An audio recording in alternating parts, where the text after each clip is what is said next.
খাদিজা বললেন, রাসূলুল্লাহ, কোন আমলের কারণে আল্লাহ আমাকে বাদ দিয়ে ফাতেমাকে জান্নাতি নারীদের নেত্রী বানালো? যদি মেহেরবানি করে একটু বলেন। আল্লাহ রাসূল বলেন, খাদিজা, ফাতেমার আমল হলো, আপনাকে বোঝানোর জন্য বলতেছি, খেয়াল করেন আপনার নাকের সাইজ কেমন, আপনার মুখের সাইজ কেমন, আপনার দাঁতের সাইজ কেমন। খাদিজা, এটা কি দুনিয়ার কোনো পুরুষ বলবার পারে? খাদিজা বলতেছে, রাসূলুল্লাহ, 40 বছর বয়সে আপনাকে যখন স্বামী বলে স্বীকার করলাম, ওই সময় মক্কার সবচাইতে ধনবতী রমণী ছিলাম।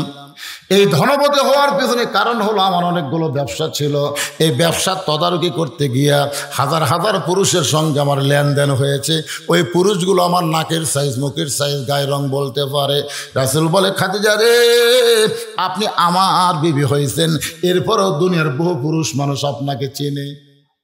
কিন্তু এখন আপনি বলেন তো, ফাতেমার নাকের সাইজ, মুখের সাইজ, দাঁতের সাইজ কেমন, এটা দুনিয়ার কত পুরুষ বলবার পারে? খাদিজা কান্দের, ও নবী গো, আমি মা হয়ে বলতেছি, আমার ফাতেমা যখন জন্ম নিয়েছে, আমি নিজে মা হইয়া তাকায় দেখি আমার আল্লাহ তাআলা ফাতেমাকে পর্দার ভিতরে কবুল করেছে। রাসূল বলেন, খাদিজা, আপনি মা হয়ে জন্মের সময় ফাতেমাকে পর্দার মধ্যে দেখেছেন, আমি বাবা হয়ে বলতেছি ফাতেমা পর্দার মধ্যে বড় হবে। ও ফাতেমা, ও খাদিজা, আমি নবী হয়ে বলতেছি, আমার ফাতেমা দুনিয়া থেকে যখন বিদায় নেবে, তখন পর্দার ভিতরে বিদায় নেবে। আমার ফাতেমার কবরটা কিয়ামত পর্যন্ত দুনিয়ার কোনো মানুষ খুঁজে পাবে না, এমন পর্দানিশী ফাতেমা, যার কারণে আল্লাহ তাকে জান্নাতি নারীদের নেত্রী বানাইছে। আমার মায়েরা যারা পর্দার অন্তর আছেন, একটু মনোযোগ দিয়ে শুনবেন। এখানে দুইটা বিষয় আমি আলোচনা করব। এক নম্বর বিষয় হলো নামাজ, আর একটা বিষয় হলো ধৈর্য। এই দুইটা বিষয়ের মাধ্যমে আল্লাহর কাছে আমরা চাইতে পারবো। অন্য কোনো বিষয় আজকে এখানে আনার দরকার নাই। আজকে ধৈর্য আমাদের এত বেশি হয়ে গেছে, অন্যায় দেখার পরেও আমরা ধৈর্য ধারণ করি। এখন ধৈর্য ধারণ করার কথা কোরআনে আল্লাহ বলেছেন, ধৈর্যশীলদের সঙ্গে আল্লাহ থাকবেন। এখন বলেন তো, ঘরে যদি আগুন লাগে, এমন সময় আপনি যদি বলেন ইন্নাল্লাহা মা'আস সাবিরিন, ধৈর্যশীলদের সঙ্গে আল্লাহ আছে, ওই সময় কি করবেন? এখানে ধৈর্য দিয়ে আপনি কি বুঝবেন? আগুনত পানি দিবেন না ছেলে আপনার সাঁতার জানে না, পুষ্কুনির মধ্যে পানি খাচ্ছে আর ডুবতেছে, আপনি বলতেছেন ইন্নাল্লাহা মা'আস সাবিরিন, ধৈর্যশীলদের সঙ্গে আল্লাহ আছে রে। এই কই আপনি ছেলেকে পানি থেকে তুলতেছেন না।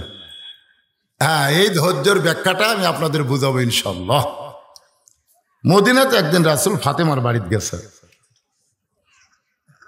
আল্লাহ রাসূল বললেন, ফাতেমা, তুমি হয়তো জানো না, একদিন গভীর রাত্রে তোমার মায়ের কাছে আমি নবী করছি বর্ণনা। ফাতেমা বলে, বাবা, কি বর্ণনা করছেন? আল্লাহ রাসূল বললেন, আল্লাহ তোমাকে জান্নাতি নারীদের নেত্রী বানাইছে।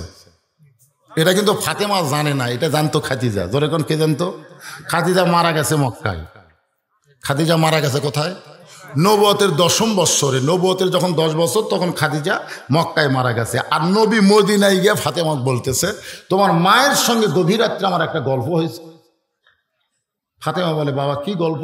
সেই গল্পটা হলো, আল্লাহ তোমাকে জান্নাতি নারীদের নেত্রী বানাচ্ছে। ফাতেমা মুস্কি মুস্কি হাসতেছে। আল্লাহ নবী বলেন, ফাতেমা হাসতেছো কেন? বলে, বাবা, আল্লাহ আমাকে জান্নাতের নেত্রী বানাইছে, এই জন্যে আমার মনে আনন্দ লাগতেছে। রাসূল বলে, ফাতেমা, আল্লাহ তোমাকে জান্নাতি নারীদের নেত্রী বানালে কি হবে মা? আল্লাহ তোমার আগে একজন মেয়েকে জান্নাত দিবে। আপনারা সুবহানাল্লাহ বলেন, কিন্তু ফাতেমা সুবহানাল্লাহ কয়নি। ফাতেমা বলতেছেন, বাবা, এটা কি করলেন? আমি জান্নাতের নেত্রী হব, আর আমার আগে একজন মেয়ে জান্নাতে যাবে। সে মেয়েটার নাম কি, বাড়ি কোন জায়গায়? মেয়েটা এমন কি আমল করে যে আমল করার কারণে ফাতেমার আগে আল্লাহ তারে জান্নাত দেবে। রাসূল বললেন, ফাতেমা ওই যে একটা পাহাড় দেখতেছো? বলে হ্যাঁ। ওই পাহাড়ের পাশে একটা জঙ্গল দেখতে পাও? বলে হ্যাঁ পাই। ওই জঙ্গলের পাশে ছোট্ট একটা বাড়ি, ওই বাড়িটা হলো একটা কাঠুরিয়ার বাড়ি। ওই কাঠুরিয়ার বিবি জামিলাকে আল্লাহ তোমার আগে জান্নাত দিবে। ফাতেমা বলেন, বাবা সাধারণ একটা কাঠুরার বউ জামিলা কোন আমলের কারণে আমার আগে জান্নাতে যাবে? সে আমলটা একটু বলেন গো বাবা। আমি জান্নাতের নেত্রী হয়ে সবার আগে জান্নাতে যাবার চাই। আমি জান্নাতি নারীদের নেত্রী হব আর আমার আগে একজন জান্নাতে যাবে, এটা বেমানান। বরং মেয়েটা কি আমল করে একটু আপনি বলেন। আল্লাহ রাসূল বলে, ফাতেমা তুমি কি মনে করো আমি সব জানি? কোন আমলের কারণে তোমার আগে জান্নাতে যাবে এটা আমি বলতে পারবো না। এটা জানবার গেলে তোমাকে তদন্ত করে জানা লাগবে। সুবহানাল্লাহ কবেন না? তো তদন্ত বোঝেন আপনারা? তদন্ত বোঝেন? পরের দিন আসরের নামাজের পরে ফাতেমা চুপি চুপি ওই কাঠুরার বিবি জামিলার বাড়ির দিকে রওনা দেয়। মেয়েরা যখন রাস্তা দিয়ে যাবে, মেয়েরা শোরগোল করতে পারবে না, তাদের চুপি চুপি রাস্তা দিয়ে হাঁটতে হবে। মেয়েরা যখন রাস্তায় চলবে, আল্লাহ কোরআন কারিমের মধ্যে বলেন, ওয়াকরনা ফি বুয়ুতিকুন্না ওয়ালা তাবাররাজনা তাবাররুজাল জাহিলিয়াতিল উলা। আল্লাহ বলেছেন, মেয়েরা তোমরা ভাদার গ্রামে এসে, কি গ্রাম? ভাদার গ্রামে এসে তোমরা ওয়াজ শোনো। এ কথা কোরআনের কোনো জায়গায় নাই। তোমরা ওইরকম রাস্তা দিয়ে হেঁটে হেঁটে আসা ওয়াজ শোনো, এই কথা কোরআনের কোনো জায়গায় নাই। কোরআনে আল্লাহ বলেছেন তোমরা ঘরের মধ্যে অবস্থান করো, তোমরা ঘরের বাহির হতে পারবা না। যদি ঘরের বাহির হও তাহলে হিজাব নিয়ে পর্দা নিয়ে বের হওয়া লাগবে। এটা হলো আল্লাহর হুকুম। ওই জাহিলি যুগের শেষ যুগের মেয়েদের মতন তোমরা সাজগোজ করে রাস্তা দিয়ে চলবা, বোরকার বাহারি দেখাবা, আসার সময় রাস্তায় মরদ মানুষের সাথে গল্প করবা, অটো ভ্যানালা কে বল ভাই ভবিষ্যতে ওয়াজ শুনবার চাই, চলেন যাই। ভ্যানালা বলতেছে ভাবি একটু ধৈর্য ধরেন, রাস্তা ভালো না। কিসের ধৈর্যটা? ওয়াজ শুরু হয়ে গেল। ভ্যানালা টাকা দেখে ভাবি যাচ্ছে আংলা ভাই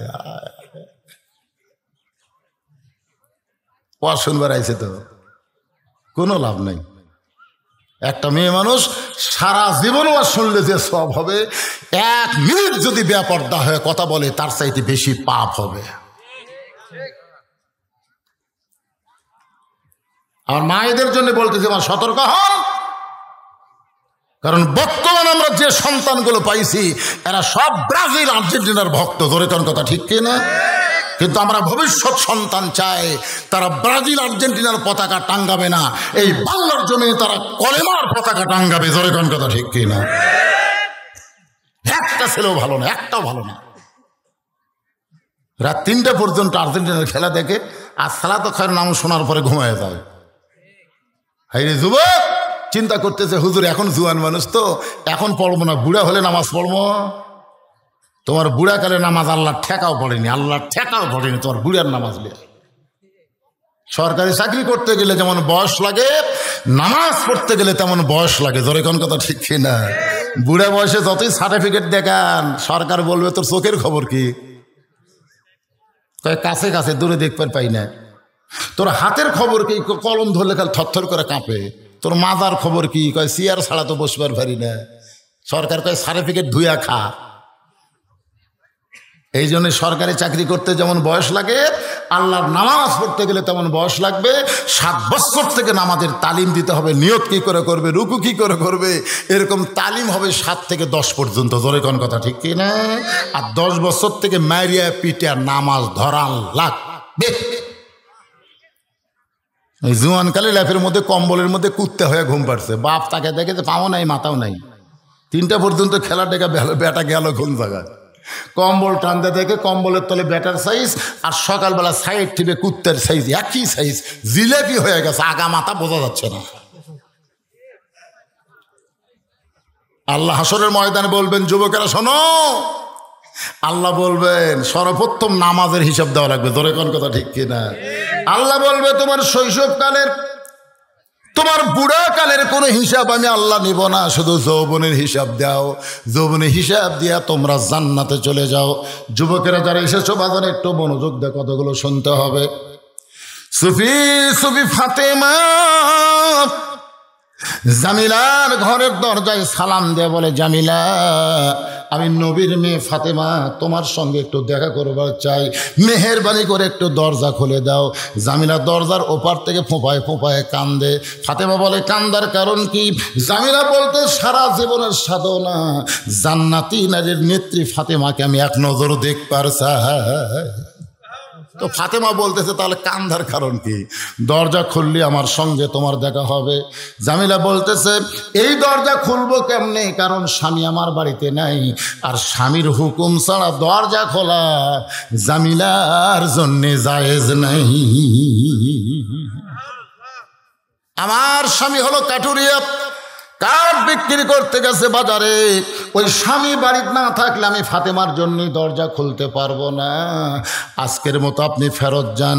আমার স্বামী যখন আসবে, আগামীকাল আপনি আসবেন, স্বামীর কাছ থেকে আগাম হুকুম নিয়ে রাখবো। আসা মাত্রই আমি দরজা খুলে দিব। ফাতেমার চোখটা দর দর করে পানি পড়তেছে। আল্লাহ, আমার হাসান হোসেনের বাবাকে আমি এত মানি না, একটা জামিলা কাঠুরার স্বামীকে যেমন মানে। সুবহানাল্লাহ কবেন না? আমার হাসান হোসেনের বাবাকে তো আমি এত মানি না। আমি একটা ফাতেমা, আমার জন্য দরজা খুলতে স্বামীর হুকুম লাগে, এই মেয়ের ঘরের মধ্যে আমার ঢোকাই লাগবে। এমন কি আমল করে যে আমল করার কারণে আমার আগে আল্লাহ তার জান্নাত দিবে। ফাতেমা বললেন, জানি না, আগামীকাল এই সময় আবার আসবো ইনশাআল্লাহ। চলে গেলেন বাড়িতে। পরদিন আসরের নামাজের পরে ফাতেমা চুপি চুপি যখন রওনা দেয়, পিছন দিক থেকে ছোট্ট একটা বাচ্চা মা মা বলে ডাকতেছে। ফাতেমা তাকায় দেখে বাচ্চাটার নাম হলো হোসাইন। জিব্বাত কামড় খাইছে। হাসান যদি মা মা বলে ডাকতো, হাসানকে বুঝাবার পারতো, কিন্তু হোসাইন যখন ডাকতেছে এরে বুঝান যাবে না। আল্লাহ নবী বলেছেন, ফাতেমা আমি দুনিয়া থেকে বিদায় নেওয়ার মাত্র 6 মাস পর্যন্ত তুই দুনিয়াতে থাকবে মা। ফাতেমা রে শুনে নে, আমি নবী বিদায় নেওয়ার পরে আমার সমস্ত সাহাবী মিলে যে কষ্ট পাবে, তার চাইতে বেশি কষ্ট পাবে আমার হাসান হোসাইন। ফাতেমারে শোন, আমার সমস্ত সাহাবী মিলে আমি নবীকে যে ভালোবাসে, তার চাইতে হাসান হোসাইন তাদের নানাকে বেশি ভালোবাসে।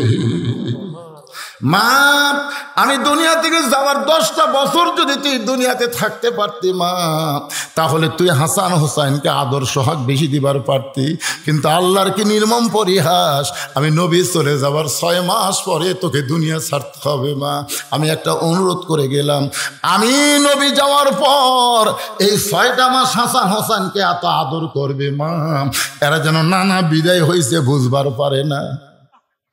রাসূল কান্দের বলে, ফাতেমা রে আমার হাসানকে নিয়ে কোনো টেনশন করা লাগবে না, কারণ হাসান হলো অবিকল আমি নবীর মতো, ওরে যা বলবি তাই বুঝবে। কিন্তু হোসেন একটু জেদি মা, এই হোসেনকে আমি নবী এত ভালোবাসি রে, আমার জীবনের চাইতে অনেক বেশি। মা আমার হোসেনকে তুই যেন কোনোদিন কষ্ট দিস না। যেই হোসেন বলতেছে, মা গতকাল তোমাকে বিকেলবেলা ঘরে পাইনি মা, আজ চোরের মতন চুপি চুপি কোথায় যাও, আমিও তোমার সঙ্গে যাবার চাই। ওই ছোট্ট হোসেনকে নিয়ে ফাতেমা জামিলার ঘরের দরজায় চিৎকার করে বলতেছে, মা এই ভাঙ্গা ঘরে এমন কে আছে মা, তুমি তার দরজায় কেন আসো? তুমি যদি চাও গোটা পৃথিবী আল্লাহ তোমার কাছে হাজির করে দিবে। সুবহানাল্লাহ কন না কেন? কারণ প্রত্যেকটা সন্তান তার মাকে সবচাইতে বেশি ভালোবাসে। এরা আমার মা কে রে? পৃথিবীর শ্রেষ্ঠ জ্ঞানী হত আলীর বউ হচ্ছে আমার মা। সুবহানাল্লাহ কন না কেন? শ্রেষ্ঠ নবীর মেয়ে হচ্ছে আমার মা ফাতেমা। সেই মা আমার কার বাড়ির দরজাতে আসে রে? এই মা এই বাড়িতে কে আছে মা? গতকালে তুমি আইছিলে, আজকে আবার আইসা। ফাতেমা বলে জামিলা দরজা খুলবা। জামিলা বলতেছে 1 ঘন্টা হলে দরজা খোলার জন্য বসে আছি, কিন্তু কে যেন চিল্লাচিল্লি করে কথা কয়, ওই বাচ্চাকে নিয়ে যদি আপনি ঢুকবার চান তাহলে আজকের মতো আপনি ফেরত যান, কারণ আমার স্বামী শুধু আপনার ব্যাপারে হুকুম দিচ্ছে, আপনি কারে যেন নিয়ে আইছেন মা বলে চিল্লাই। ফাতেমা বলতেছে জামিলা আমার ছোট বাচ্চা হোসাইন বয়স হচ্ছে মাত্র 4 বছর, এই 4 বছরের বাচ্চা ভিতরে ঢুকলে সমস্যা কি? জামিলা বলতেছে পর্দা বিষয়ে মনে কম জানেন। জামিলা ফাতেমাকে বলতেছে পর্দা বিষয়ে মনে কম জানেন আপনি, আপনার হোসাইন যদি 2 বছরের হতো তাহলে সাথে নিয়ে ঢুকলে কোনো সমস্যা হতো না, কিন্তু 4 বছর যখন হয়েছে ওই বেড়াতে আমার সব কথা মানুষ বলবার পারবে, জোরে কোন কথা ঠিক কি না? হোসেন বলতেছে এই বেদব মেয়ে, এই বেদব মেয়ে আমাকে ঢুকবার দিয়ে অনুমতি দেয় না, তুমি এই বেদবের কাছে কেন আইছো? সঙ্গে সঙ্গে ফাতেমা হোসেনকে বুকের মধ্যে নিয়ে কপালে একটা চুম্বন দিয়া বলে হোসাইন তুই যারে বেদব বেদব বলতেছিস, তোর নানা বলেছে ওই ভিতরের মেয়েটা নাকি তোর মায়ের আগে জান্নাতে যাবে। তুই তো ভালোই বেদব বেদব বলতেছিস, কিন্তু নানা কি কথা? তোর নানা কইছে আমার আগে ওই মেয়েটাই নাকি জান্নাতে যাবে। হোসেন বলতেছে তাহলে তো আসল জায়গাতে পেঁচ লাগিছে। মনে বড় আশা ছিল আমি যাব মদিনায়, সবাই বলেন মনে বড় আশা ছিল আমি যাব মদিনায়। সমস্ত লোক আব্দুল আলিমকে বলতেছে ভাই গান পাল্টান, গান পাল্টান। সবাই বলেন মনে বড় আশা ছিল যাব মক্কা মদিনায়। আপনি মক্কা বাদ দেখালে মদিনা কোন কেন? আব্দুল আলিম বলতেছে এই শোনো শোনো, মদিনা যদি হাত করবার পারো তাহলে শুধু মক্কা না মক্কার মালিক পর্যন্ত তোমার হাত হয়ে যাবে। জোরে করে সুবহানাল্লাহ। কারণ আল্লাহ বলেছেন কুল হে রাসূল আপনি বলেন ইন কুনতুম তুহিব্বুনাল্লাহ ফাত্তাবিউনি, আমি আল্লাহকে তো কেউ দেখেনি, আমি আল্লাহর সঙ্গে কারো সম্পর্ক নাই, আমি আল্লাহকে যদি মহব্বত করবার চাই তাহলে আপনার মাধ্যমে আমি আল্লাহকে পাইতে হবে, আপনি ছাড়া আমি আল্লাহর ধার দিয়ে আসা যাবে না। এজন্য আমার সঙ্গে সকলে একটু বলেন উপায় নাই রে, উপায় নাই রে, উপায় নাই নবী বিনে আল্লাহ পাওয়ার উপায় নাই। এটা কে বারে? এটা কে রে? এ বাচ্চা কার? আপনার? আপনি খুঁজলে দেখেন, আপনি খুঁজলে দেখেন সত্যি না হয়, খুঁজলে দেখেন এই বাচ্চা হলো সিজার করা। কথা কয় না, সিজার করা বোঝেন না? কারণ সিজার করা বাচ্চারা একটু দুষ্ট হয়। দুষ্ট হওয়ার পেছনে কারণ কি জানেন? ওরা জন্মের 2-3 দিন আগে ওদেরকে পেট কাটে বের করে, পেট কাটে বের করে দেখে ডাক্তার ঘুম পাড়তেছে, তো বাচ্চার যদি ঘুম পাড়ে ওই কি অবস্থা আছে অচেতন করার জন্য এইরকম পাও ধরে ঘুরে, এই ঘুরে অচেতন করে, তখন আর মাথাত লাগে ঝাঁকি, ওই ঝাঁকিত লাগে এরা চঞ্চল বেশি হয়।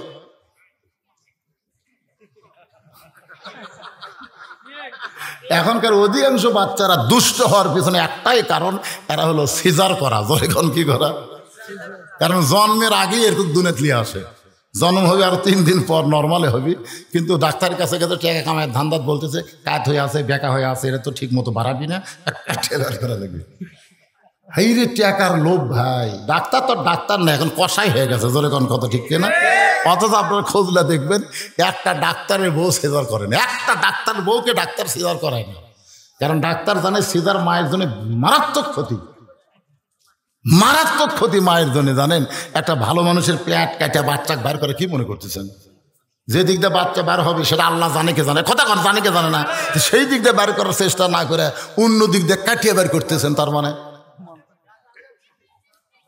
একটা ডাক্তারের বউ সিজার করে না, একটা মৌলবীর বাড়িতে মিলাদ হয় না। খোঁজলে দেখবেন কোন মৌলবীর মিলাদ হয়, কারণ মৌলবী জানে মিলাদ একটা ফাও জিনিস, খামাকা হওয়ার বাড়িতে পড়ে টাকা নষ্ট করবো করে মানুষের বাড়িতে মিলাদ পড়াবো আর খামো। আপনি খোঁজলে দেখবেন একটা পীরের বউ মুরিদ হয় না, কারণ পীরের বউ জানে আমার পীর 1 নম্বর লুচ্চা, মাঝে মধ্যে মুরিদের বইয়ের দিকে চোখ মারে। এই জন্য যাই পীর ওর বইয়ের কাছে খুঁজলে দেখেন ওই মুরিদ হয়নি, কারণ জানে এই লুচ্চা মার্কা পীর রে। তাহলে কয় কথা কইলেন? 1 নম্বর হলো ডাক্তারের বইয়ের সিজার লাগে না, সিজার করে গেছে ধরো ওই, কিন্তু মাহফিলের সর্বনাশ করবি। এ বসিস না কে রে,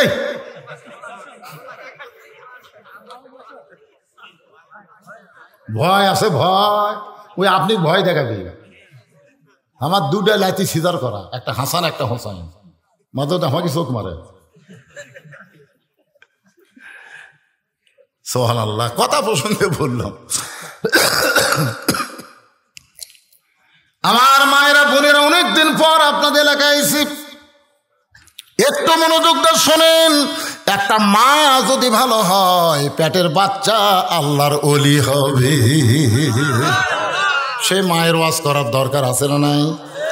বিষয়টা হলো আস্তাইনু বিসসবরি ওয়াসসালাহ ইন্নাল্লাহা মা'আস সাবিরিন। হোসেন বলতেছে, মা তাহলে আসল জায়গায় যায়। ফাতেমা বললে আসল জায়গা কোনটা? বলে যেখান থেকে পেঁয়াজ লাগছে। পেঁয়াজ লাগাইছে আমার নানা। পেঁয়াজ লাগাইছে কে? কে আগে জান্নাতে যাবে এটা বলার কি দরকার? আল্লাহ নবী যদি বলতো ফাতেমা তুমি জান্নাতি নারীদের নেত্রী, ফাতেমা আর কিছু শুনবার চাচা। কিন্তু নবী পেঁয়াজ লাগাচ্ছে, তুমি যতই জান্নাতে নেত্রী হও তোমার আগে উমুকে জান্নাতে যাবে। কারণ মেয়ে মানুষের সব কিছু সহ্য করবার পারে, কিন্তু কারো আগে কেউ যাবার দিবি না। জোরে কোন কথা ঠিক কেন? এই জায়গাতেই মেয়েদের বিপদ। আপনার গোটা বাংলাদেশ খোঁজলে দেখেন, জামাই শ্বশুরের যুদ্ধ এটা কোনোদিনও পাবেন না, কিন্তু বউ শাশুড়ির যুদ্ধ আছে না নাই? জোরে কোন আছে না? আর এই স্টার জলসা জি বাংলা দেখার কারণে এরা যা হসে ভাই, আমাকে মেয়েদেরকে ভালো করা খুবই কঠিন। দেখি আজকের ওয়াজ দেখি হয়। আমার মায়েরা শোনেন মনোযোগ দিয়ে। হোসাইন ফাতেমার হাতটা ধরে টেনে টেনে নিয়ে আইছে আল্লাহর নবীর কাছে। আল্লাহর নবী তখন বসে আছে। ফাতেমা জোর হাত করে বলতেছে, বাবা আমার কোনো দোষ নাই বাবা, দরকার হলে আরো 3 দিন আমি যাব, কোন আমলের কারণে আমার আগে জান্নাতে যাবে এটা জানতে যাব বাবা। এই হোসাইন আমার সর্বনাশ করছে বাবা। এই হোসাইন আপনার কাছে আমার টাইনা নিয়ে আইছে।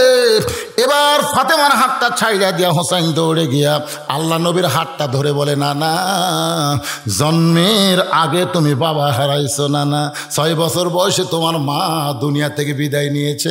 মায়ের সম্মান তুমি কেমনে বুঝবা না না? কারণ ছোটকালে যে মা হারায় সে মারে কোনোদিন বুঝবার পারে না। নানা রে, এই মায়ের মতন আপন কেহ নাই রে দুনিয়ায়। সবাই বলেন, মায়ের মতন আপন কেহ নাই রে দুনিয়ায়। মা জননী নাই রে যাহার, এই দুনিয়ায় তাহার কেহ নাই। মায়ের মতন আপন কেহ নাই রে দুনিয়ায়। নানা গো, আমার মাকে সাধারণ একটা কাঠুরের বইয়ের দরজাত পাঠাইছ। নানা, আমার মায়ের সম্মান তোমার কাছে নাই, কিন্তু আমার মায়ের পায়ের তলে হোসাইন জান্নাত খুঁজা পায়। তুমি কেমনে আমার মাকে একটা কাঠুরের বইয়ের দরজায় পাঠাই দিলা? নানা, কোন আমলের কারণে ওই কাঠুরের বউ আমার মায়ের আগে জান্নাতে যাবে এটা না বলা পর্যন্ত আমি হোসাইন আপনাকে ছাড়ব না। না না, সবই জানেন। আল্লাহ যদি দুনিয়াতে কাউরে কিছু জানাবার চায় তাহলে আমার নানার আগে এই দুনিয়াতে কেউ জানে না।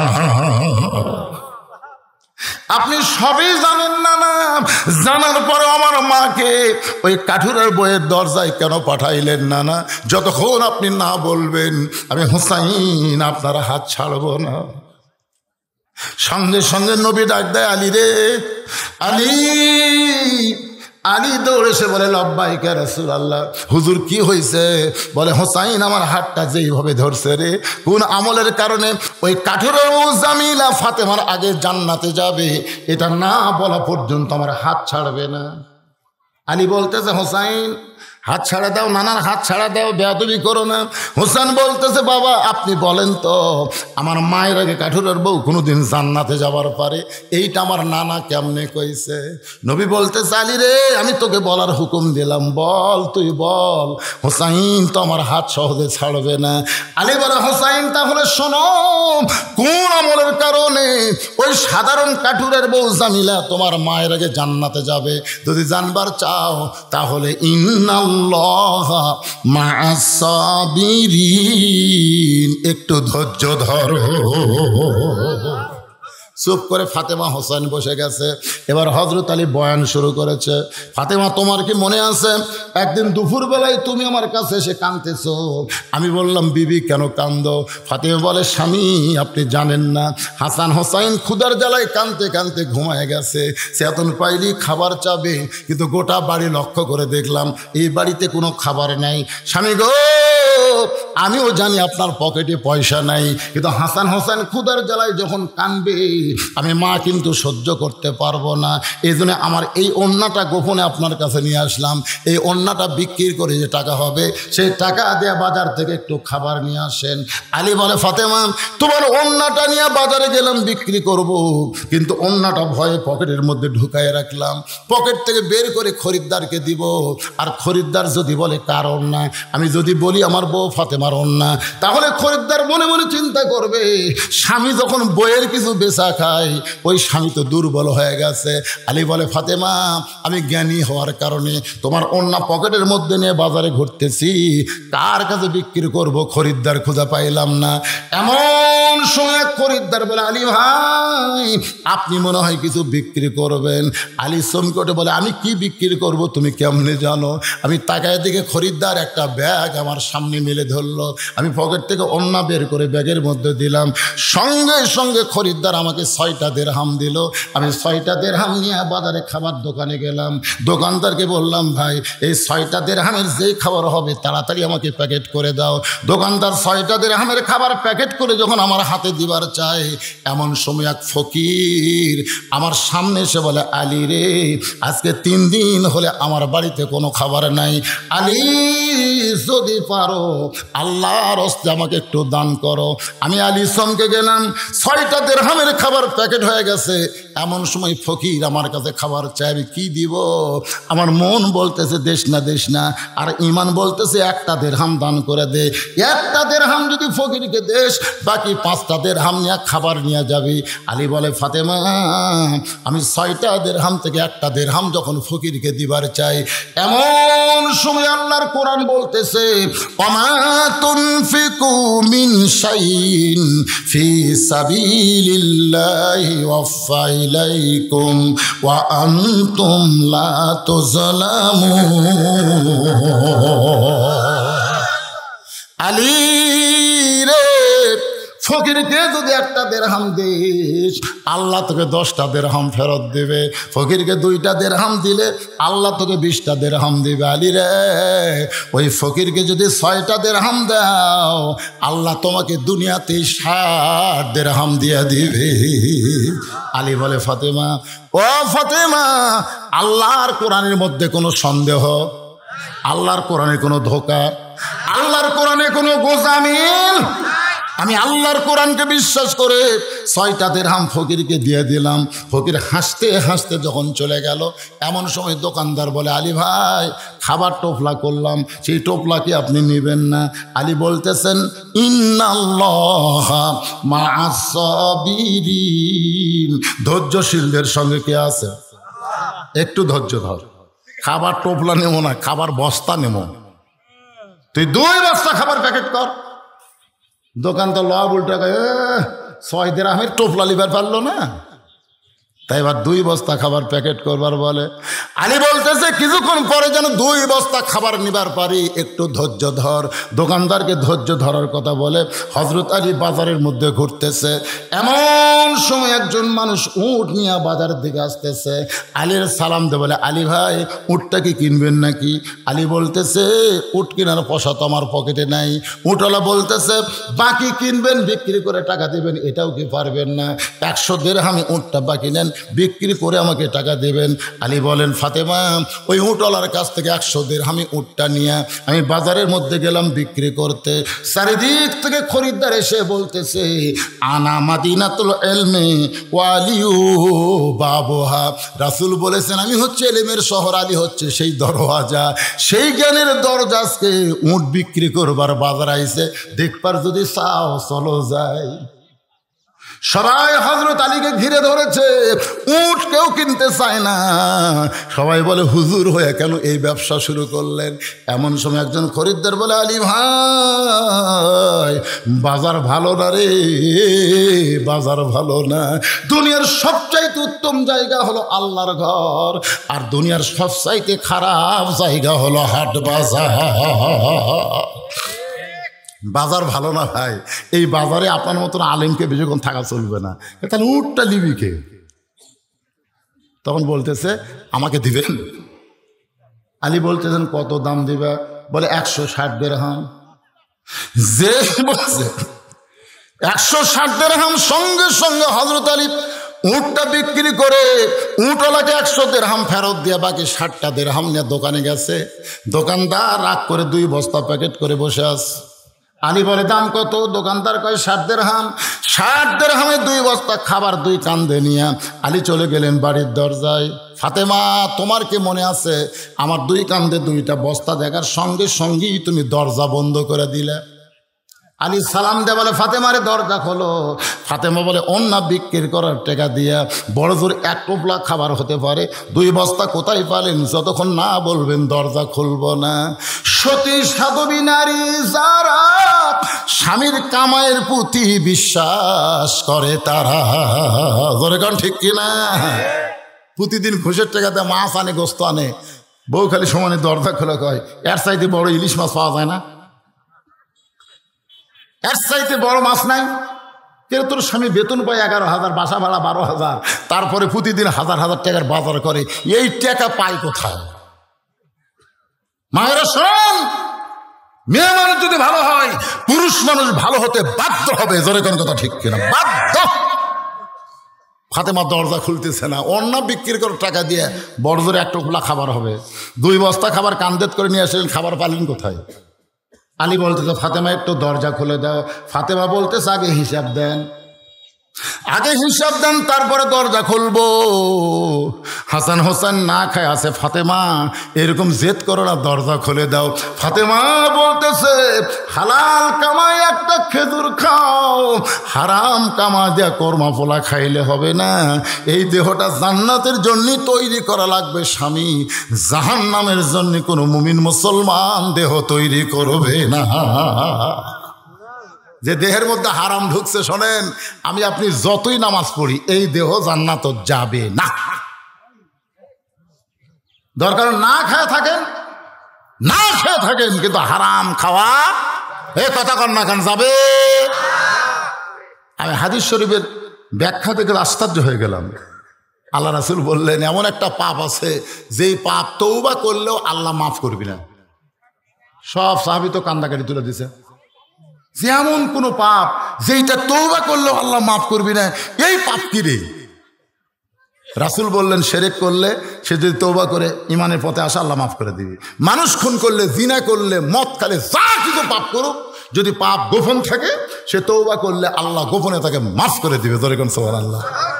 কিন্তু এমন একটা পাপ রাসূল বললেন যেটা তওবা করলেও মাফ হবে না। সাহাবেরা বললেন, হুজুর এইটা কোন পাপ? আল্লাহ রাসূল বললেন, যারা সুদ খায়, যারা সুদ খায় এরা তওবা করলেও আল্লাহ মাফ করবে না। কেন? নাউজুবিল্লাহ, জোরে কর না একেবারে। যারা সুদ দেয়, যারা সুদ দেয় তাদেরকে আল্লাহ তওবা করলে মাফ করবে, কিন্তু যারা খায় এই শালাকের মাফ নেই। সাহাবারা বললেন, হুজুর তাদেরকে গতি কি? আল্লাহ রাসূল বললেন, যাদের থেকে এরা সুদের টাকা লিছে তাদের বাড়ির যায় সুদের টাকা ফেরত দিয়ে তাদের পাও ধরে মাফ চাওয়া লাগবে। তারা যদি মাফ দেয় তারপরে আল্লাহ তওবা কবুল করবে। এখন আপনাকে এই ভাদার এলাকায় কারা কারা সুদ খায়?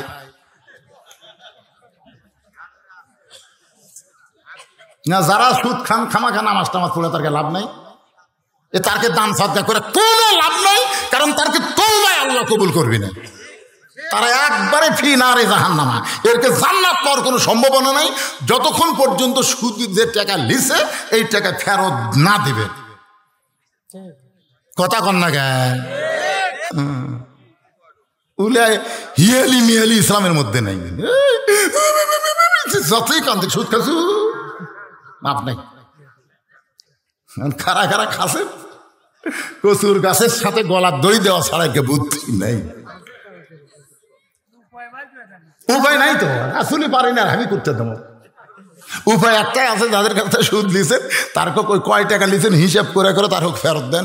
যদি হিসাব মতো দিবার না পারেন তার থেকে মাপ নেন। ভাই রে ভাই ভাই, এই বদরুশীদের ওয়াজের আগে আমি তো সমানে খাইছি রে, কিন্তু আজকে ওয়াজ যা শুনবো আমার তো জান্নাত নাই, মাপ দে ভাই মাপ দে ভাই। আর যদি মরিয়া যায় ওর নামে ওই টাকা দান করেন, যত টাকা সুদ লিছেন ওই টাকা ওর নামে দান করেন। কি মনে কষ্ট লিচ্ছেন? ঘড়ি দেখা লাভ নাই, এখন বাঁচতেছে 4:45, দরকার হলে 4:30 আমরা আসর পড়বো, অসুবিধা আছে?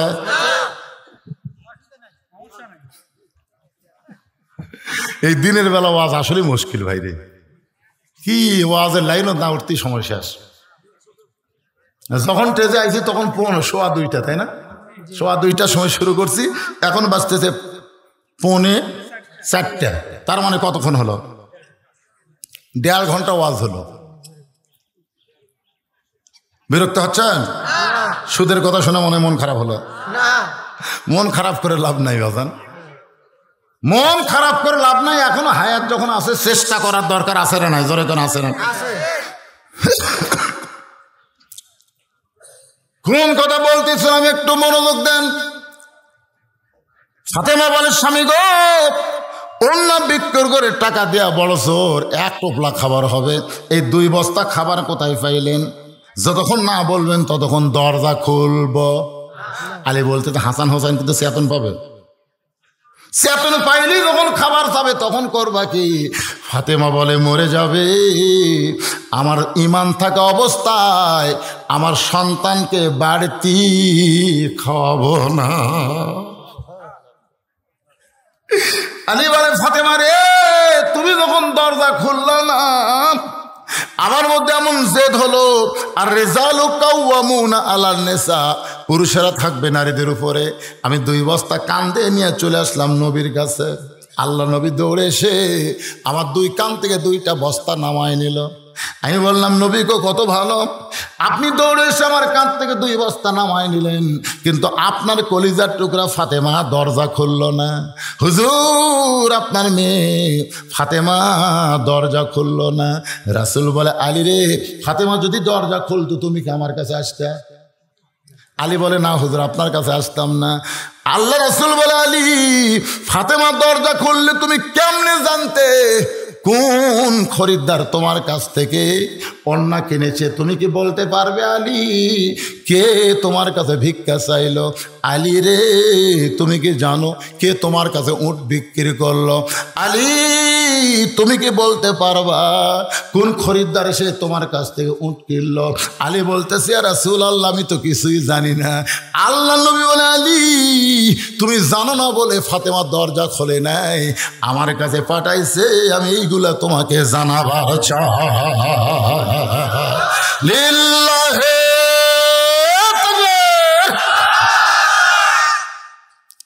কারণ আমি রাসূল বলেছি, আনা মাদিনাতুল ইলমি ওয়া আলিউ বাবুহা, আমি হচ্ছে ইলমের শহর আর আলী হচ্ছে তার দরওয়াজা। যে খরিদ্দার তোমার কাছ থেকে অন্না কিনলো, তুমি যদি না জানো আলী, তামনে হবা। কোন ফকির তোমার কাছে ভিক্ষা চাইলো, তুমি যদি না জানো, তাহলে ইলমের দরজা তুমি কেমনে হবা? তুমি যদি না জানো কে উট বিক্রি করলো আর কোন খরিদ্দার উট কিনলো। আলী বলে, হুজুর, আপনি বলেন, আমি জানবার চাই। আস্তাইনু বিসসবরি ওয়াসসালাহ, ইন্নাল্লাহা মা'আস সাবিরিন। ধৈর্যশীলদের সঙ্গে কে আছে? আমাকে একটু বলেছে, হুজুর বেশি লম্বা চড়া না, মাত্র 5 মিনিট। এই মাহফিল গোরস্থানের জন্য, কবরস্থানের জন্য মাহফিল, তো একটু 5টা মিনিট আপনি জনগণের কাছে আমাদের কথা তুলে ধরবেন। গোরস্থানের জন্য আপনাদের কাছে একটু কিছু সময় আদায় হবে, 5 মিনিট, বেশি হবে না। এই 5টা মিনিট একটু ধৈর্য ধরা থাকতে লাগবে। ধৈর্যশীলদের সঙ্গে কে আছে? কথা কন না কেন, কে আছে? যদি এখন লাভ দিয়ে ওঠেন তাহলে শয়তান বলবে হুজুর যতই ওয়াজ করেন আর আমার দলের লোক, আপনি যতই বসে থাকবার করেন থাকবি না তো। কারণ যখনই টাকা চাবেন, টাকা চাওয়াই মানে হলো আখেরাতের কামাই। জোরে কর সুবহানাল্লাহ। আপনি যে টাকা দান করবেন এটা কি দুনিয়া না আখেরাত? কথা করেন কি দুনিয়া আখেরাত? এটা আখেরাত। আর আখেরাতের কাজ করতে শয়তান দিবে না। এই জন্যে আপনাদেরকে ব্যাগ লে যাবে, রুমাল নিয়ে যাবে, কে রে এই মাহফিল কমিটির লোক কোথায় রাই? হ্যাঁ, ব্যাগ লে ঢোকো বাবা, জিনিস যা পারবেন খালি হাতে ফেরত দেবেন না। কিঞ্চিত হলো আপনার দিবেন, কিন্তু ব্যাগটাকে খালি দিবেন না। কিঞ্চিত হলো দান করবেন, 10, 20, 50, 100 টাকা যে যা পারবেন আল্লাহর রাস্তায় দান করবেন। আর বিজ্ঞাপনে যারা বিশেষ অতিথি, আমন্ত্রিত অতিথি, প্রধান অতিথি তো আসে নাই, যে সমস্ত বিশেষ অতিথি আছেন, আমন্ত্রিত অতিথি আছেন, তারা ব্যাগের মধ্যে না, তারা একটু আমার হাতত দেন যদি তারা আশা থাকে। আইসে নাকি? আমার মায়েদের জন্য তো আজকে ওয়াজ বেশি হচ্ছে, ঠিক না? আজকে মায়ের আপনাকে চাইতে বেশি দান করবে ইনশাআল্লাহ। দেখবেন এই মেয়েদের দান আর পুরুষের দান 2 জায়গায় ভিন্ন হবে। সব ব্যাগ যান একত্র না হয়। দেখি আজকে কে জিতে। প্রধানমন্ত্রী মেয়েরা কেন হলো? এতগুলো মরদ মানুষ বাঁচা থাকতে এটা দেখার দরকার আছে না নাই? আজকে যদি মেয়েদের বেশি দান আসে বোঝা যাবে ওরা প্রধানমন্ত্রী হয়ে ঠিকই করছে। আর যদি পুরুষেরা টাকা বেশি দেন তাহলে মনে করব আগামীতে মরদ মানুষ হয়তো প্রধানমন্ত্রী হবার পারে। ধরে করার কথা ঠিক না? এখানে সকলে মন খোলা দেন তো দেখি আজকে টাকা কার বেশি হয়। আপনারা জিতেন না মেয়েরা, যে পকেটে হাত দেন, পকেটে টাকা নাই, টাকা তো অবস্থায় ব্যাগকে ফেরত দেন না বাবা, ব্যাগকে ফেরত দেন না, এটা জান্নাতে ব্যাগ বাজান, সবাই দেন। আর এই মঞ্চের উপর যারা আছেন ভাই জান আপনাকে দেন, মোটামুটি দেন, দেন ভাই। ডানের থেকে শুরু করবো, এটা একটা কথা হলো। ডানে বক্তা বসে আছে, এটার থেকে গোরস্থানের অবস্থাটা কি? গোরস্থান কি খবর?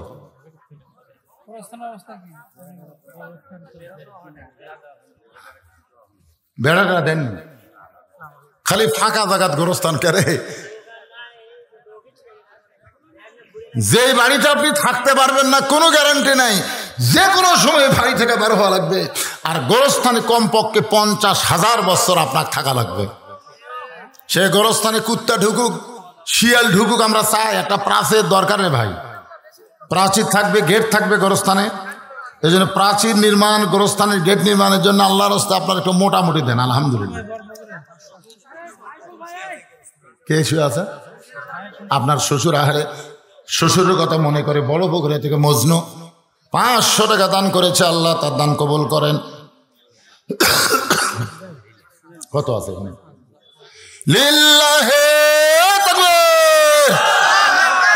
আজকের মাহফিলের সম্মানিত সভাপতি সাহেব আলহাজ মোহাম্মদ হানিফউদ্দিন 5,000 টাকা নগদে করছে দান। আল্লাহ তার দানকে কবুল করেন, আল্লাহুম্মা আমিন। গোলাম মোস্তফা বড় পুকুরিয়া, কেন বড় পুকুরের লোকেরা ভালোই দান করতেছে মাশাআল্লাহ। হাজার হাজার বড় পুকুরের লোক আছে, সবাই দান করেন। আল্লাহ 500 টাকা গোলাম মোস্তফা দান করেছে, আল্লাহ কবুল করেন। আর একজন 500 টাকা দান করছে দাদা দাদির জন্যে। দাদা দাদি বাপ মা যাদের কবরে একজনও যেন ওঠেন না, শয়তান যেন তুলবার না পারে। যাই উঠবেন বিশ্বাস করবেন আপনি নিজে ওঠেন নাই, শয়তান আপনার শাহরগে একটা টিভি মারছে। আর আপনার মা মারা গেছে, তার জন্য 1000 টাকা নগদ। মোবার হাদির মা মারা গেছে 3 দিন আগে। মায়ের কথা মনে করে আজকে গোরস্থান, এই গোরস্থানই দাফন হচ্ছে নাকি? পারিবারিক গোরস্থানে দাফন হয়েছে। মায়ের জন্য 1000 টাকা দান করেছে। আমরা দোয়া করি আল্লাহ মায়ের কবর জান্নাতের টুকরা বানায় দেন, আল্লাহুম্মা আমিন। বড় পোখরা থেকে আমার ভাইদের একটা বোন জিন্না 200 টাকা দান করছে, আল্লাহ দান কবুল করেন। কেন মায়ের বোনদের মধ্যে যে টোপলা আদায় হলো সেটা নিয়ে আইছে এখানে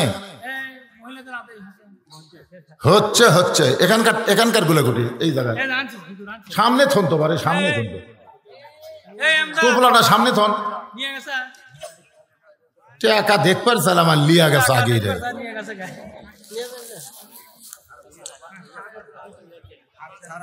আচ্ছা ঠিক আছে। আর চলের বাবা অসুস্থ হলে দোয়া করে দিই। এটা আমার জন্য দিলে হবে, এটি কি দেবেন? হ্যাঁ এটি কি দিবেন? এটা তো আমরা দিই, আমাদের সবাই বুঝছেন।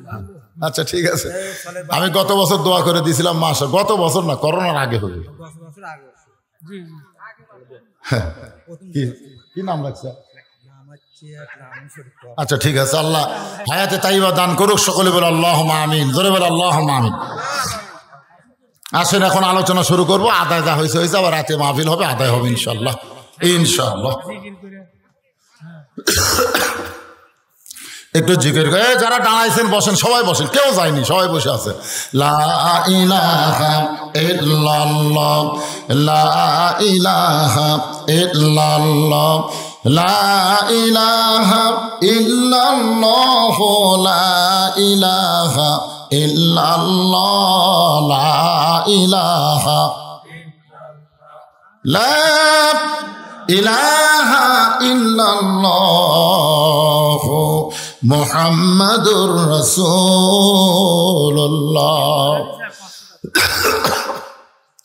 আলহাজ জিল্লুর রহমান 500 টাকা দান করছে। আর দানের কথা বলা যাবে, দুটো একসাথে হবে না তো, ওয়াজ আদায় দুটো কি একসাথে হয়? আমি কিছু সময় দিয়েছিলাম আপনাকে দেওয়ার জন্য, দিবেন। গোরস্থান এটা আমাদের শেষ বাসস্থান। একটা গানের মধ্যে আছে, গোরস্থানের একটু মাটি বায়না করে রাখ।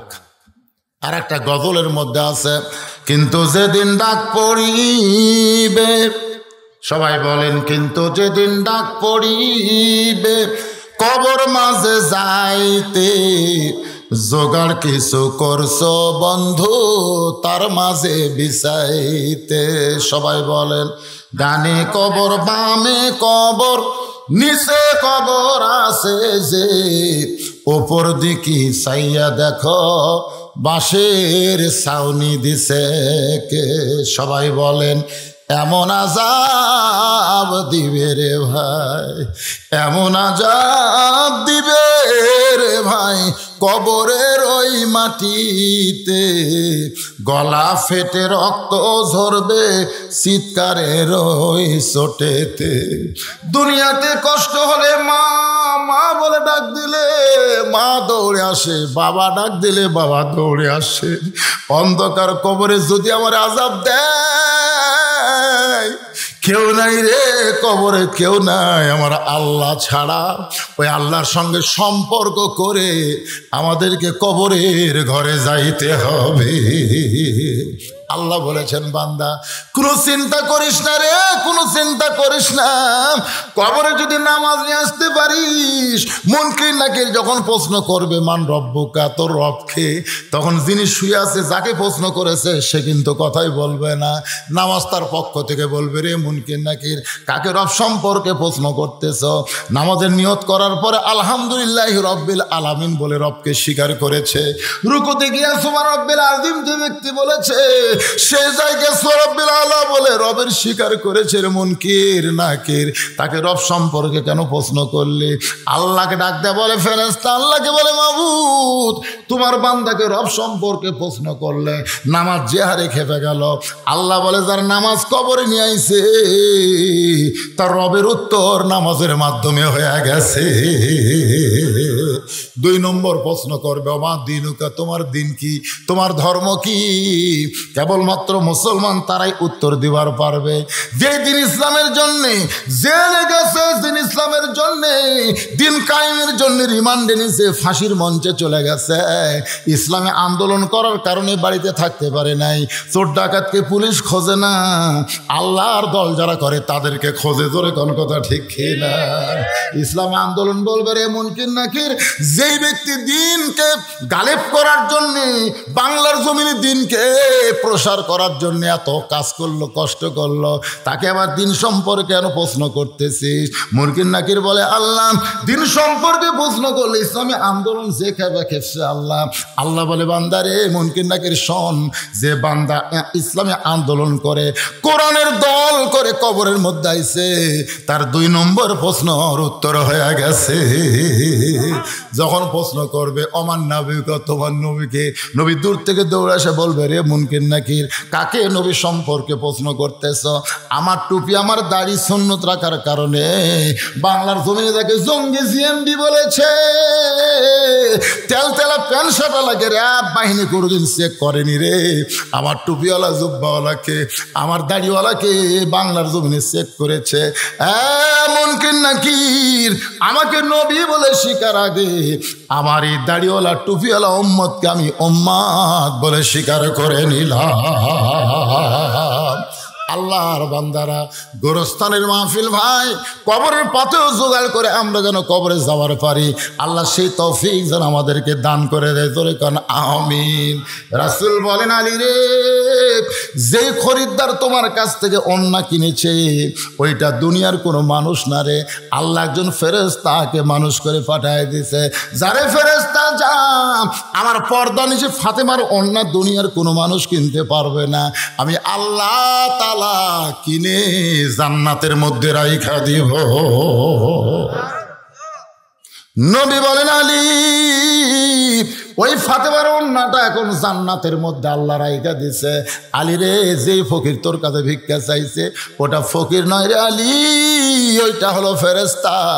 তুমি আলী তোমার সন্তানকে বেশি ভালোবাসো না আল্লাহর কোরআনকে বেশি ভালোবাসো? এই পরীক্ষায় তুমি গোল্ডেন A+ পেয়ে গেছো। তুমি যখন পরীক্ষায় গোল্ডেন A+ পাইছো আলী, ওই টাকা ফকির নিয়ে যখন আল্লাহকে দেয়, আল্লাহ বলে, ও ফকির ফেরেশতা হইয়া ফাতেমা যে উটের পিঠে চড়ে জান্নাতে যাবে, সে উটটা বিক্রি কর। নবী বলে, আলী উটটা বিক্রি করছে 100 দিরহামে বাকি। আবার ওই ফেরেশতাকে আল্লাহ খরিদ্দার বানায় 160 দিরহাম ফেরত দিল। 100 দিরহাম নিয়ে তুমি 60টা দিরহাম পাইলে। তুমি আল্লাহর কোরআনকে ধোকা নাই, সন্দেহ নাই, গোদামিল নাই বিশ্বাস করার কারণে দুনিয়াতে 6 দিরহামের পুরস্কার আল্লাহ তোমাকে 60 দিরহাম দিয়া দিছে। ফাতেমা বলতেছে, এই ওয়াজ করতেছেন দানের, আমি শুনবার চাচ্ছি আমার আগে কাঠুরে বউ জান্নাতত কেমনে যাবি? আলী বলতেছে, ফাতেমা তুমি যখন জান্নাতে যাবে, জান্নাতি নারীদের নেত্রী হওয়ার কারণে আল্লাহ তোমাকে একটা উট বাহন হিসাবে দিয়া দিবে। সুবহানাল্লাহ কর না কেন? তুমি যখন উটের পিঠে চড়ে জান্নাতে যাবার শুরু করবা, কিছু দূর যাওয়ার পরে উটটা আর জান্নাতের দিকে যাবে না, উটটা হামানিয়া খাড়া হয়ে যাবে। ফেরেশতা বলবে, আল্লাহ তোমার জান্নাতি নারীদের নেত্রী ফাতেমা উটের পরে জান্নাতে যায়, কিন্তু উটটা যে জান্নাতের দিকে যায় না, আল্লাহ এখন কি করব? আল্লাহ বলে, ফেরেশতা উটটা যদি যাবার না চাই তাহলে টানা টানা নিয়ে যাওয়া লাগবে। ফেরেশতা বলে, আল্লাহ কি ধরে টানবে? উটের তো টানার মতন কিছুই নাই। আল্লাহ তখন বলবে, ফেরেশতা রে, আমার ফাতেমার ওন্না কিনি আমি জান্নাতের মধ্যে রাইখা দিয়েছি, ওই ওন্নাটা উটের গলায় বেঁধে দাও। আলী বলে, ফাতেমা তোমার ওন্নাটা উটের গলায় বেঁধে দেওয়ার পরে ওন্নার একটা অংশ নিচের দিকে ঝুলতে থাকবে। ফেরেশতা বলে, আল্লাহ এখন কে টাইনা নিয়ে যাবে উটকে? আল্লাহ তখন ডাক দেবেন, জামিলা রে, কোথায় তুমি কাঠুরার বউ? তোমার স্বামী সব সময় আমার কাছে বলতো, আল্লাহ আমি একটা কাঠুরিয়া, আমার বউরে আমি কিছুই দিবার পারিনি। আল্লাহ আমার সেই বউটা ফাতেমাই ছিল, তার জন্য দরজা খোলেনি আমার হুকুম না থাকার কারণে। যে বউটা খাতুনে জান্নাত ফাতেমার জন্য স্বামীর হুকুম না পাইলে দরজা খোলে না। আল্লাহ গো, আমার বউটারে তুমি সবার আগে জান্নাত দিও। আলী বলে, ফাতেমা রে, তুমি জান্নাতি নারীদের নেত্রী হবে, এটি আমি খুশি রে ফাতেমা, কিন্তু সবার আগে জান্নাতে যাবে।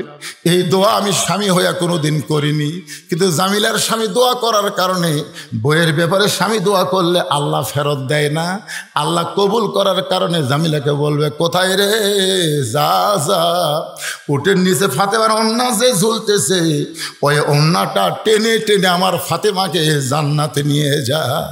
আলী বলে, ফাতেমা তুমি উটের পিঠে থেকে মনে করবা আমি জান্নাতি নারীদের নেত্রী, উটের পিঠে চড়ে জান্নাতে যাচ্ছি, কিন্তু আল্লাহর নিয়ত হলো তোমার পা উটের পিঠ থেকে জান্নাতে পড়ার আগে ওই জামিলার পা জান্নাতে চলে যাবে। সঙ্গে সঙ্গে ফাতেমা কান্দে। আলী বলে, ফাতেমা কিসের আফসোস এমন করে কাঁদতেছো? তুমি সবার আগে জান্নাতে যাওয়ার পারোনি বলে কাঁদতেছো? ফাতেমা বলে, স্বামী গো, এই কান্না হলো দুনিয়ার ওই সকল মেয়েদের জন্যে। মেয়েরা রে শোনো, জামিলার মতন স্বামী ভক্ত হবে, স্বামীর হুকুম ছাড়া কিছুই করবা না রে। আর ফাতেমার মতন পর্দানিশী যারা হবার পারবা, তারা জামিলা ফাতেমার সঙ্গে জান্নাতে যাওয়া। আপনার বলেন, এর চাইতে মেয়েদের কোনো ভালো ওয়াজ আছে? আজকে আমি সে ওয়াজ মা বোনদের শুনে দিলাম। আমি আসার সময় দেখি যে হারে আর আসতেছে ভাই, হায় হায় হায়, মনে করলাম আজকে বাপগুলা নয় পরই সাইজ হোক, মায়েরা তো আর সব জায়গায় যাবার পারে না, তোর কোন কথা ঠিক কিনা? আমি মা বোনদের জন্য প্রাণ খোলাওয়াজ করলাম, মা জামিলার মতন স্বামী ভক্ত হবেন মা, আর ফাতেমার মতো পর্দানিশী হবেন। আল্লাহ পাক আপনাদেরকে ফাতেমা জামিলার সঙ্গে জান্নাত দিয়ে দিবেন ইনশাআল্লাহ। ফাঁকে ফাঁকে দুই একটা কথা যা আমি আপনাদের জন্য বলেছি, আমলযোগ্য কথা, আমরা সকলে আমল করবো ইনশাআল্লাহ। চারিদিকে 4:15 আজান হয়, 4:15 জামাত হয়, এখানে একটু সময় পার হয়ে গেছে, অসুবিধা নেই। আমরা এখন ইস্তেগফার পড়ে মোনাজাত করবো, রাতে আবার মাহফিল হবে ইসালে সওয়াব। তবারক কিন্তু এখন দিবে না, তবারক দিবে রাত্রিবেলায়। আপনার সবাই আসবেন ইনশাআল্লাহ। সভাপতি সাহেব 1000 টাকা নগদ, 3000 টাকা বাকি, তাহলে কত হলো? আরে 1000 দিলে 5000 হয়, একটা মানানসই নাই। আল্লাহুম্মা সাল্লি আলা সাইয়্যিদিনা শাফিঈনা নাবিয়্যিনা মাওলানা মুহাম্মদ ওয়া আলা আলিহি ওয়া সাহবিহি ওয়া বারাকা সাল্লিম। আল্লাহুম্মা আমিন। আল্লাহুম্মা আনতাস সালাম ওয়া মিনকাস সালাম, তাবারাকতা ইয়া যাল জালালি ওয়াল ইকরাম। আয় আল্লাহ তাআলা, দিনের বেলায় তোমার বান্দা বান্দিরা দুনিয়ার সমস্ত কাজ কাম ফেলে দিয়া আল্লাহ তোমার কোরআন হাদিসের মহব্বত কলিজায় নিয়া